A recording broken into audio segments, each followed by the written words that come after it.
हर हर महादेव। जय शिव गुरु। सबसे पहले देवों के देव महादेव के प्रणाम करतनी, मैया पार्वती के प्रणाम करतनी। और धरती के ऊपर जे हमने बैठल बानी जा वो धरती मैया के प्रणाम करतनी। यूट्यूब के माध्यम से जितना भी गुरु बहना और गुरु भाई हमारा कथा के सुनत रहनी, आप सबके भी हम प्रणाम करतनी। और आज हमने के सुनल जाई एगो डोमिन और एगो पंडिताइन के कथा। बड़ा ही भाव करे वाला ये कथा बा। ए दीदी शुरू से अंत तक जब सुनम तो वो बड़ा दर्द होई। काहे कि कथा में बतावल गइल बा कि ऊंच नीच से आदमी छोटा बड़ा जाति से कैसे भेदभाव करेला। शुरू से लेके अंत तक जब सुनम तो आपके पूरा समझ आई। कहल बा दीदी की महादेव के कथा सुनतनी, शिव चर्चा सुनतनी, तब बीच कथा से कबो ना काटे के चाही, ना उठ के जाए के चाही। काहे कि आधा अधूरा ज्ञान लेके भी कोनो फायदा ना हो खेला। तो चलिए आज कथा के ओर बढ़ल जाओ। एगो गांव में देखी दीदी, एगो डोमिन और एगो धोबिन, उहे गांव में दोनों जना रहता लो। जे धोबिन बाड़ी शिव गुरु के शिष्या रहतरी, शिव गुरु के भक्त रहतरी। एक दिन धोबिन जे बाड़ी देखी अपना घर अंगना में शिव चर्चा ठनले बाड़ी और पूरा गांव में न्योता भेजवा देले बाड़ी। टोला मुहल्ला में सबके खबर करा देले बाड़ी कि आज हमरा घरे शिव चर्चा बा, आवे के बा। देखिए दीदी, वही गांव में जे डोमिन रहतरी देखी बुलावा नहीं भेजले, काहे कि भूल गइल बाड़ी। सबके खबर कर देले बाड़ी, लेकिन वो डोमिन के खबर ना कैली। शिव चर्चा वाला दिन आ गइल। सभी गुरु बहना लोग शिव चर्चा में आवता है धोबिन के घरे। अब डोमिन जे बाड़ी देखी नहा धोवा के और द्वार पे बैठ के जोहतरी कि धोबिन के घरे शिव चर्चा बा, अपने कोई आई बुलावे। देखी उ ना जानत रहली कि पहले से खबर कर देहल बा सगरो। सोचत रहली कि आज शिव चर्चा बा तो हो सके कोई हमरा के आई बुलावे। जब सब लोग जाता तो हमहू जाई। उ धोबिन जे रहली गुरु बहिना, उ जेकरा जेकरा के बुलैले रहली सभे लोग आ गई। और डोमिन जे रहली नहा धोवा के पेन्हले रह गईली। अब राह निहारते रह गई, कोई तो आई बुलावे। ए गुरु बहिना देखी अब शिव चर्चा चालू हो गई। शिव चर्चा चालू हो गई और गुरु जी के कथा होखे लागल, भजन होखे लागल, चर्चा होखे लागल। द्वार पर बड़ी सोचतरी अब कोई हमरा के ना आई बुलावे, कहे ना हम बिना बोलवले ही चल जाई। और कहल बा कि भगवान के मंदिर में और भगवान के दरबार में पूजा पाठ में नहीं कोई पूछे तो चल जाए के चाही। अब डोमिन जे रहली उ घर से निकल के धोबिन के घरे गईली। अब सब लोग चर्चा गावता, सब भरल बाटे, पीछे जगह बाटे, वही जा के बैठ गईली। और वो लगली शिव चर्चा में ताली बजावे, सब कोई गावत हटे। अब कुछ देर जब शिव चर्चा के बीत गई दीदी, तले वो धोबिन जे बाड़ी शिव चर्चा करावत रही, उनके नजरी डोमिन पर पड़ गई। अब कहत रही कि आई बा, सबके तो हम पूछ दिहनी, सबके बोलवले रहनी, लेकिन डोमिन के हम ना खबर करवनी, ना बतवनी। और बिना बोलवले भी डोमिन आ गई बड़ी। देखी अब करस तका कर सोचत हरी, खैर कोनो बात ना, बिसर गईनी, भुला गईनी। हाँ, लेकिन डोमिन तो आ गई बड़ी।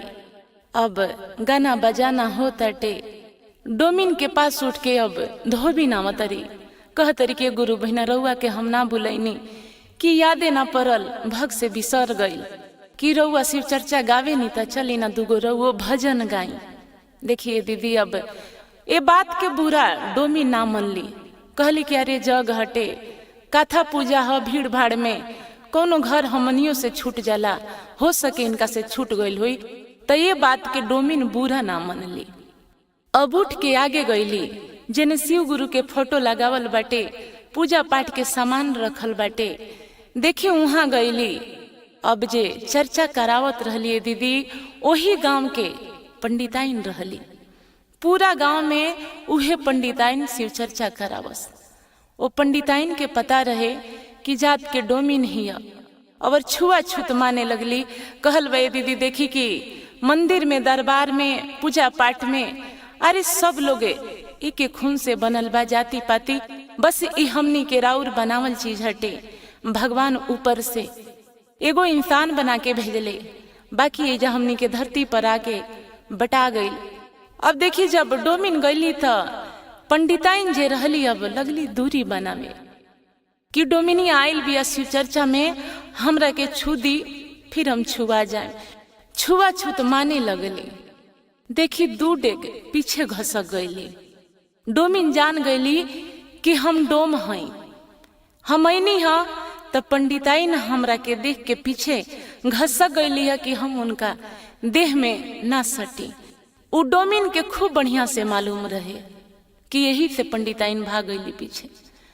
अब धोबिन से कहली कि ये गुरु बहिना गाय लगन है इतना, गुरु बहिना बानी लगन सब लोग आवता, पीछवा हम बैठा रहनिया, ओ नहीं बड़ा सुंदर सुनात रहला, हम पीछे में बैठ के सुनतानी गावतानी, गाय जा रहो। देखी अबे दीदी पंडिताइन आगे गईली। ओ डोमिन के दिल में बड़ा दर्द हो गई कि आज हम डोम जाति से ना रहती, डोमी ना रहती, तब पंडिताइन हमरा से पीछे ना जाती। जमाना कहाँ से कहाँ चल गई। आज भी लोग भेदभाव करते बा। देखिए दीदी 3 घंटा के शिव चर्चा अब जाके खत्म भइल। अब पंडिताइन शिव गुरु के भोग लगा के प्रसाद चढ़ा के और सब अब धीरे धीरे गुरु बहिना में लगली बांटे। बांटत गईली, कठरा में लेके प्रसाद बांटत रहली।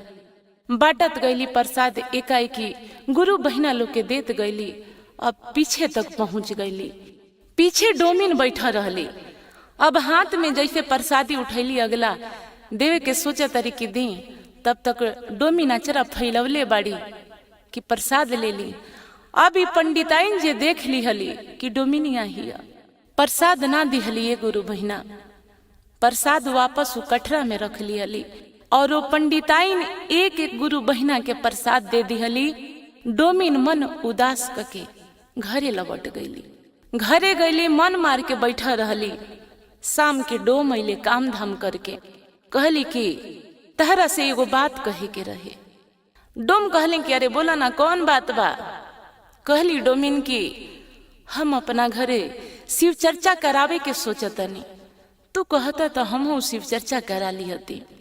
डोम कहले कि अरे कौनो बात ना, मन में जब बात शिव चर्चा करावे के त करावा, हम खुश बानी। जवन सर सामान लागेला हमरा के तू बता दिह, हम सारा सामान ले आके दे देहब और करावा। अरे भगवान के भजन करावे में कौनो कमी होला का, इहू में पूछे के बात बा। देखी अब डोमिन जे रहली बड़ा खुश हो गईली कि चल पति के अनुमति त मिलल। एक दिन आए दीदी देखी शिव चर्चा ठान दिहली। सब टोला पड़ोसा सबके नेवता खबर कर दिहली कि हमरा घरे शिव चर्चा होता। सभे गुरु बहिना लोग आके बैठ गई अंगना में और बड़ा सुंदर व्यवस्था लगवले रहली। बैठे के बड़ा बढ़िया गुरु जी के आसन सजवले रहली। सब शिष्या बहिना लोग देख के एकदम खुश रहे। सब गुरु बहिना लोग कहत रहे कि हाँ बड़ा सुंदर सजवले बाड़ी। अब सब लोग लागल अब जो है कि शिव चर्चा चालू होके।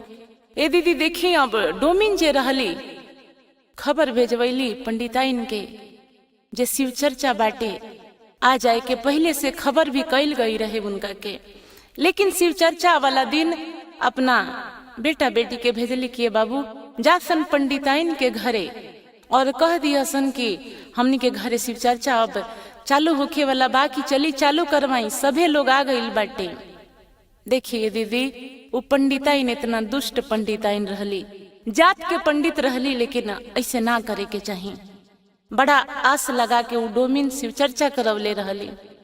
पंडिताइन अब ना जाए के डरे गुरु बहिना का कैले रहली कि एगो चादर ओढ़ के सुत गई रहली। गईला सन बेटा बेटी द्वार पर गईला सन, कहला सन कि रउआ के हमार माई बुलैला खिया शिव चर्चा में, सब लोग आ गइल बा चली। कहली पंडिताइन की अपना माई से जाके कह दिया कि पंडिताइन के बड़ी जोर तबीयत खराब बा, पंडिताइन ना आई हैं। लइका अइला सन देखी अइला सन डोमिन से कहला सन अपना माई से कि ये माई पंडिताइन जे बाड़ी उनकर तबीयत खराब बा, उ शिव चर्चा में ना आई हैं। देखी दीदी उनकर तबीयत खराब कुछ ना रहे, बस एगो बहाना रहे कि कि हम डोम के घरे वो डोमिन के घरे शिव चर्चा करे करावे ना जाई। काहे कि अब देखी रहुआ कि डोमिन अली तब पीछे घसक गईली। डोमिन के प्रसादी देवे के रहे तो ना दिहली। तो रहुआ आप सबके बुझाता कि जाके उनका घरे वो शिव चर्चा कर रही है ना कर रही है। देखिए उनका मन में कितना पाप छल रहे। भगवान के भजन करे में लाज कैसन, शर्म कैसन, छुआछूत कैसन ना गईली। डोमिन जब इतना बात सुनली तो अबरी उदास हो गईली कि सब गुरु बहिना लोग हमरा घरे दुआरे आ गईल बटे। अब कैसे होई? ये गांव में इकलौता शिव चर्चा करावे वाली ये पंडिताई ने बाड़ी और तबीयत खराब बना हुई है। तो फिर ये पूजा के का हुई, ये चर्चा कैसे हमार सफल हुई? देखिए गुरु बहिना, महादेव जी बैठ के सारा लीला देखतनी, मैया पार्वती भी देखतनी।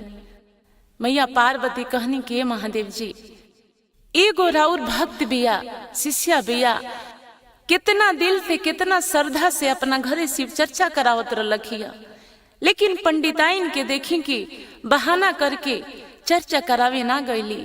अब डोमिन जे बड़ी बड़ा परेशान बाड़ी, जे शिव चर्चा हमार कैसे होई, कैसे गुरु बहिना लोग के कहीं कि पंडिताइन ना आई है, शिव चर्चा ना होई।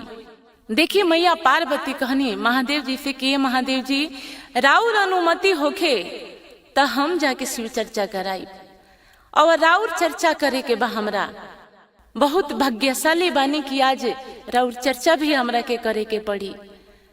महादेव जी कहनी कि गौरा चला, अगर तहरा शिव चर्चा के ज्ञान बा, सब जाना तारू और तहरा मन में बा कि हम चर्चा करा सकतनी, तो तू जा चर्चा करा के आव।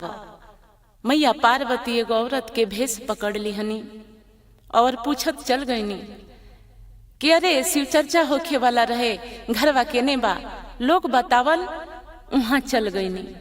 मैया गईनी तो सब लोग जहाँ के तहाँ बैठल बा। डोमिन के कोनो अकिल कामे नइखे करत कि हम का करी। मैया पूछनी कि अरे काहे शिव चर्चा में लेट भइल बटे, चर्चा चालू कराई जा। डोमिन मन उदास करके कहली कि गुरु बहिना देखी ना सभे आ गइल बा, और जेकरा शिव चर्चा करावे के रला पंडिताइन के तबीयत खराब हो गइल बा कि हमारा लागत चर्चा ना होई। मैया कहनी औरत के तभेश में रहनी, अरे कैसन बात कर दिहलू, अरे हम खूब चर्चा कराइला, चर्चा बहुत जगह हम करैले बानी, कथा कहानी भजन सब चीज आवेला कि हम तहर चर्चा कराई। अरे मन छोट कैला के कोनो जरूरत नहीं खे। डोमिन के जाके देह में अब प्राण आयल कि अरे हमारा पूजा हो जाई, हमार चर्चा सफल होई। अब मैया बैठनी और शिव चर्चा चालू हो गई, चालू भइल, खूब बढ़िया शिव चर्चा मैया करौनी। सब गुरु बहिना लोग खुश हो गई। अब गुरु बहिना लोग सोचत रहे कि अरे के ह, कहाँ के है इतना बढ़िया शिव चर्चा करौलक। शिव चर्चा समाप्त भइल, प्रसाद मिलल, मैया भी प्रसाद लिहनी और मैया चल गईनी। सब गुरु बहिना लोगो डोमिन से पूछे लागल कि अरे केकरा के बोलैले रहलू हो शिव चर्चा करे के? अरे जे भी रहे बड़ा सुंदर बड़ा निक शिव चर्चा कहलक, गैलक, सुनैलक। अरे ऐसन तो पंडिताइनो ना गावेली।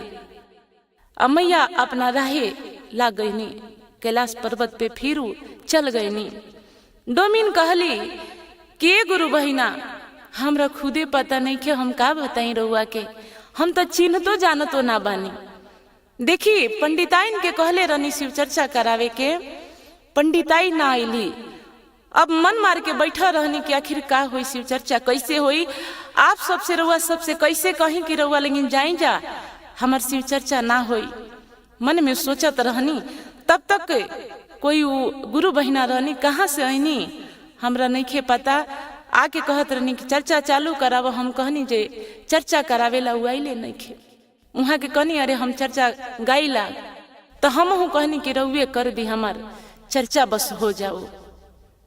अब तो हमरा पतो नहीं खे कि वो कौना गांव से आई रहनी, और हम पूछबो ना कहनी। देखी गुरु बहिना लोग बात करत सब चल गए कि अरे बड़ा सुंदर शिव चर्चा, जे गुरु बहिना आई रही है बड़ा नीमन शिव चर्चा कहली है। पता जानकारी रही तो हमनियों के बुलाईती जा। देखिए दीदी अब डोमिन के शिव चर्चा खत्म हो गई। 2-4 दिन बीत गई। अब पंडिताइन के कहीं शिव चर्चा में जाए के रहे। पंडिताइन शिव चर्चा में जात रहली। देखी भगवान के अब महिमा कहीं जे भी कहीं देखी वो शिव चर्चा ना करैले रहली। अब दूसर शिव चर्चा में जात रहली। 2-4-5 दिन बाद जाते जाते राह में उनका पैर टकरा गई। हमनी के कहल जाला कि ठेस लाग गई, पैर मुरुक गई, उनकर मुचुक गई पैर। पंडिताइन के जब पैर मुरुक गई, शिव चर्चा में ना गईली, पलट के घरे आ गईली। दर्द हो गई पैर में। अड़ोस पड़ोस में अब लोग पूछे लागल, बतवली कि ना गईनिया रे, पैर हमारे मुचुक गई हटे, कैसे जाई, बड़ा दर्द करता। अब वही में 2-4 गो औरत लोग रहे, कहे कि अपना गांव के जो डोमिन बाड़ी न, उनके जे पति बाड़े डोम, उहे पैर बैठावे ले कि हमरो घरे भई रहे, वहां के तो उहे पैर बैठवले रहले कि पंडिताइन रहुआ उनके से पैर बैठवा ले। कहली कि अरे कोई और होके तो बतावा जा। अब जे लोग रहे कहल कि ना, उहे बैठावेलन, उनका सिवाय जा कोई पैर ना बैठावेला। जैसे तैसे 2-4 दिन पंडिताइन बर्दाश्त कैली। लेकिन देखिए वो पैर जब मुचकल बा, ओकरा के जब तक ना बैठाएम तब तक वो सही ना होई, ओकर दर्द आराम ना होई। और पंडिताइन के 3-4 दिन में जब आराम ना भई तो सोचा तारी कि हमरा अब जाही के पड़ी, काहे कि अब कौनो उपाय नहीं खे और दूसर कोई बैठावे वाला बाना। एक दिन यहाँ पंडिताइन गईली वो डोमिन के द्वार पर। डोमिन सूप बिनत रहली। डोम घर में रहले, वो कुछ बिनत रहले। देखी जब डोमिन जे देखली पंडिताइन हमरा द्वार पर आइल बाड़ी, तलिया के पीढ़िया दे दिहली बैठे के कि बैठी। कहली डोमिन की अरे कैसे कैसे हमरा दुआरे रहुआ आ गई नहीं, हाँ राउर तो देह छुअला हमनी से। देखी अब शर्मा गईली, लजा गईली। अब शर्म के मारे पंडिताइन कहस त का कहस, कहत अरे कि ना, अरे ऐसन कोनो बात नहीं खे।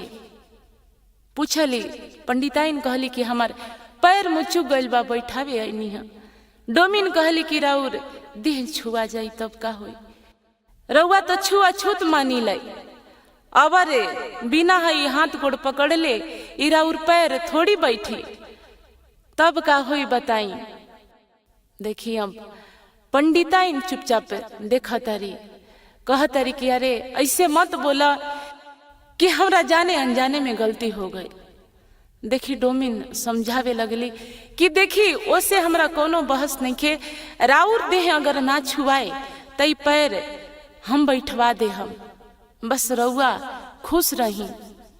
पंडिताइन के बड़ा बुझाई कि हम जौन कैनी वो ठीक ना कैनी, जौन हम इनका सते व्यवहार कैले रही वो अच्छा बात ना रहे।